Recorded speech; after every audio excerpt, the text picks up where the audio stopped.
ஆன்மீக நண்பர்கள் அனைவருக்கும் அன்பு கலந்த வணக்கங்கள். இன்றைக்கி நாங்கள் ஆன்மீகம் சம்மந்தமான பதிவில் பார்த்தீங்கன்னு சொன்னால் தனவரவு அதிகரிக்க வழிபாடை பற்றி பார்க்கலாம். அதாவது பார்த்தீங்கன்னு சொன்னால் நம்ம ஒவ்வொருவரும் பணத்தை சம்பாதிப்பதற்கு முக்கியமான காரணம் நம்மளுடைய தேவைகளை பூர்த்தி செய்வது தான்.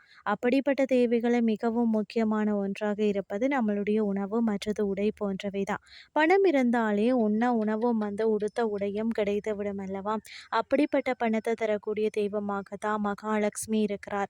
மகாலட்சுமியை வழிபாடு செய்ய பலவிதமான வழிபாட்டு முறைகள் இருந்தாலும் ஒரே ஒரு வெற்றிலையை வைத்து செய்யக்கூடிய ஒரு வழிபாட்டை பற்றி நாம் இன்றைக்கு பார்க்கலாம். மகாலட்சுமி வழிபாடு என்றவுடன் மகாலட்சுமி வீட்டில் இருக்கக்கூடிய பொருட்களை பயன்படுத்தி வழிபாடு செய்யும் முறை என்று தான் கூறப்படுகிறது. அப்படி மகாலட்சுமி தாயார் வாசம் செய்யக்கூடிய பொருட்களுக்குள்ள மிகவும் எளிதில் கிடைக்கக்கூடிய நாம் நினைத்த காரியத்தில் நமக்கு வெற்றிகளை தரக்கூடிய ஒரு பொருளாகத்தான் வெற்றிலை இருக்கிறது. வெற்றிலையை பயன்படுத்தி அனைத்து விதமான தெய்வங்களையும் நாம் வழிபாடு செய்வதுண்டு. ஏன் வழிபாடு என்றாலே வெற்றிலை பாக்கு இல்லாமல் இருக்காதல்லவா? எந்த ஒரு சுப நிகழ்ச்சிகள் நடைபெறுவதாக இருந்தாலும் அதில் வெற்றிலை பாக்கின் பங்கு மிகவும் முக்கியமான ஒன்றாகவே இருக்கிறது. அப்படிப்பட்ட வெற்றிலையை வச்சு மகாலட்சுமி தாயாரை நம்ம வழிபாடு செய்யும் பொழுதோ நம்மளுடைய வாழ்க்கையில வறுமை என்ற பேச்சுக்கு இடமில்லாமல் போகும். இந்த வழிபாட்டை தினமும் செய்யலாம். நம்மளுடைய விருப்பத்திற்கு ஏற்றால் போல ஒரு நாளில் வேணுனாலும் நீங்கள் செய்யலாம். செய்யக்கூடிய நேரம் என்பது முடிந்த அளவுக்கு பிரம்ம முகூர்த்த நேரத்தில் செய்யலாம்.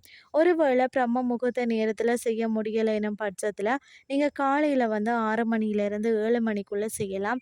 எப்பொழுதும் போல வீட்டில் தீபம் ஏற்றி வச்சுக்கொள்ளுங்கள். இதற்காக தனியாக சிறப்பாக ஒரு தீபத்தை ஏற்றணும் என்ற நிபந்தனையும் கிடையாது. விருப்பம் இருக்கிறவங்க ஒரு நெய் தீபத்தை ஏற்றி வச்சுக்கொள்ளலாம். கிளியாத நல்ல நிலையில் இருக்கக்கூடிய ஒரு வெற்றிலையை எடுத்து பன்னீரை பயன்படுத்தி சுத்தம் செய்து கொள்ளுங்கள். அதற்கு நடுப்பகுதியில் சந்தன வட்ட வடிவில் தடவி கொள்ளணும். அதுக்கு பிறகு அந்த சந்தனத்திற்கு மேலே ஒரே ஒரு குங்கும போட்டை வச்சு கொள்ளுங்கள். இப்பொழுது அதை உங்களுடைய வீட்டு பூஜை அறையில் ஒரு சிறிய தாம்பூல தட்டில் மேலே வச்சுட்டு அதை மகாலட்சுமியாக பாவிச்சு நான் சொல்லக்கூடிய அந்த மந்திரத்தை 108 முறை சொல்லணும். அப்படி சொல்லும் பொழுது வாசனை மிகுந்த மலர்களையும் அட்சகத்தாலேயும் நாணயங்களாலேயும் அர்ச்சனை செய்யலாம்.